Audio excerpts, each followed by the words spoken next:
toutes et à tous et bienvenue dans ce nouvel Info en live.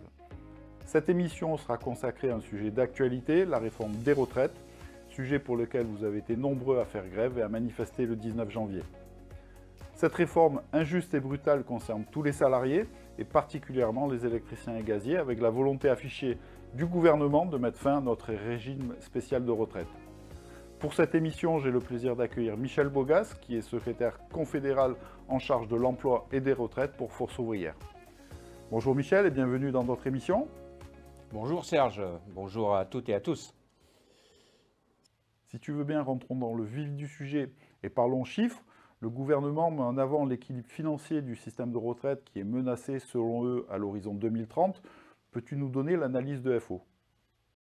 Alors, l'analyse de Force ouvrière sur le sujet, elle est aux antipodes de celle du gouvernement. Ça n'étonnera personne, parce qu'effectivement, on n'a pas la même lecture du rapport du Conseil d'orientation des retraites, le corps, et pour nous, ce sont des projections sur l'avenir qui prévoient effectivement, après 2030 jusqu'à 2036, un déficit de 10 milliards, de 10 à 12 milliards.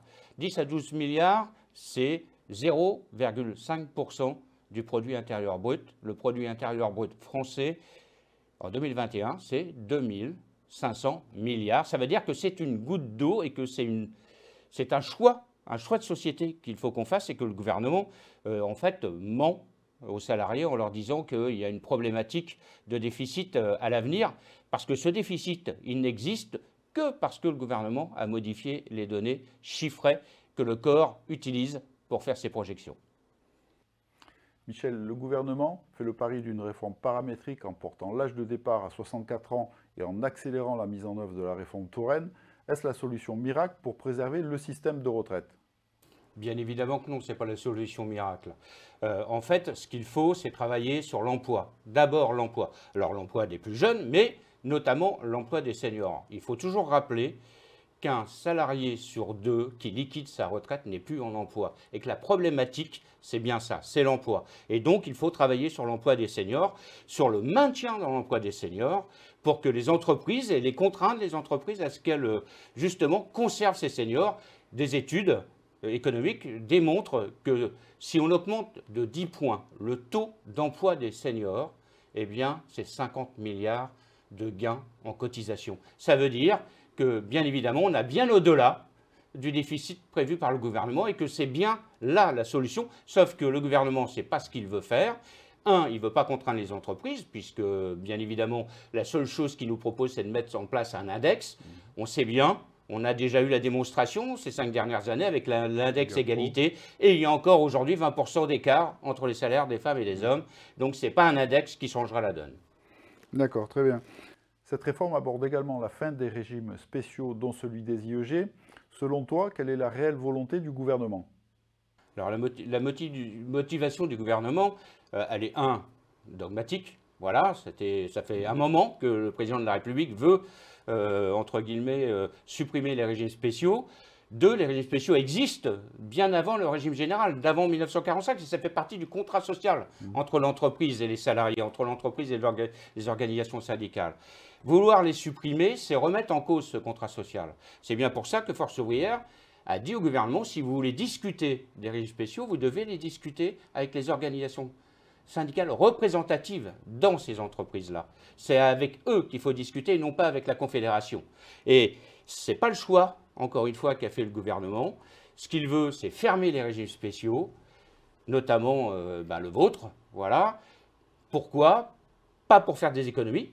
Voilà, puisque de toute façon, avec ce qu'on appelle la clause du grand-père, c'est-à-dire que tous ceux qui sont dans le régime vont y rester. Mais par contre, tous les nouveaux entrants seront au régime général, avec une conséquence quand même, dont je pense que le gouvernement n'a pas mesuré l'ampleur. C'est que si tous les nouveaux cotisent au régime général, il n'y a plus personne pour cotiser au régime spécial, et qu'à terme, eh bien, il faudra bien que l'État reverse de l'argent dans les régimes pour que ceux-ci puissent continuer à verser les pensions.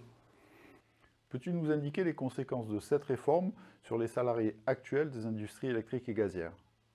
Alors, les salariés actuels eh bien, eux, ce qu'ils vont voir très immédiatement, c'est le recul de l'âge de départ à la retraite.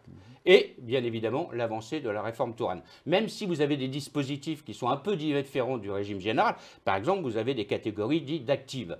Ces catégories-là partent en moyenne, en tout cas à 57 ans aujourd'hui. Demain, ils partiront à 59 ans. Mais ils ne seront pas épargnés par les réformes. Ils vont se prendre 2 ans de plus. On le dit partout, la réforme, c'est 2 ans ferme pour tous. Et vous êtes bien évidemment tous concernés. Et pour les autres, ceux qui partent aujourd'hui à 62, ben, ils partiront à 64 ans.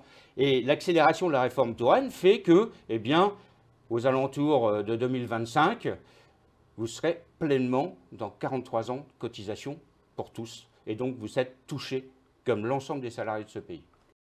Et pour les futurs salariés des IEG? Pour eux, pour tous ceux qui entrent, ça n'existera plus le régime. Voilà. Alors, on espère bien qu'on va quand même, parce que votre régime, ce n'est pas qu'un régime de retraite, c'est aussi un régime de prévoyance, etc. Donc, tout ça, normalement, n'est pas remis en cause par le gouvernement. Donc, la Caisse continuera à faire de la prévoyance, etc. Mais eux, ils ne rentreront plus dans le régime de retraite tel qu'il existe aujourd'hui. Ils seront un régime général. Ça veut dire que les conditions de départ à la retraite, ça sera 62 ans, enfin, pardon, ça sera 64 ans, voilà, et 43 ans de cotisation. Et pour eux, eh bien, même s'ils rentrent, même si les modalités, pour les salariés d'actifs, je pense qu'ils resteront, mais à aujourd'hui, moi, je ne peux pas le dire. Parce qu'en fait, le projet de loi renvoie à tout un tas de décrets qui seront pris demain. Et demain, eh bien, je ne sais pas ce qu'il en sera et je ne sais pas ce que le gouvernement fera dans les décrets d'application de cette loi. Et on peut craindre effectivement qu'il eh bien, il contraigne encore un peu plus les futurs salariés eh bien, de travailler encore un peu plus longtemps. D'accord. Très bien. Donc, une réforme des retraites néfaste à l'origine, qui risque encore davantage de s'aggraver avec les mises en application de décrets qui risquent d'un peu durcir justement cette mise en application. Ouais, c'est notre crainte, c'est que le gouvernement en profite pour des décrets d'application pour durcir encore la loi.